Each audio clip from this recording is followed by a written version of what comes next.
मैंने आज आम बनवा कोबी आलू तरकारी से कोबी मैं छोट छोट काटी नहीं कढ़ाई गरम कर तेल पकई से आम कोबी पकईवा आउ से हल्दी लुण पकई किसी समय गोड़े कड़े घरे भाजी नवा कोबी हल्का भाजी सारा गोटे जगह काढ़ीदे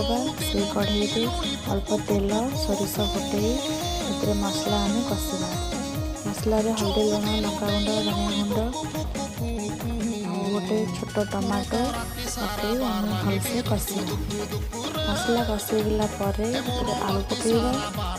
आलू मैं भाजी ना कंचा आलू नहीं आपने भाजी पारे आलू कषाइला आम पानी देवा पानी किस समय फुटला आम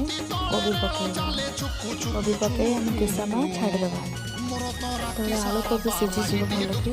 आम झोलर कंसिस्टेंसी देखूँ एवं आम रेडी होगा कोबी आ तरकारी से किसी गरम मसला पकई आम ओह्लई नवा एवं आम गरम गरम कोबी तरकारी रेडी आपण मैंने कहे आपन को वीडियो केमती लगे प्लीज लाइक शेयर सब्सक्राइब करेंगे।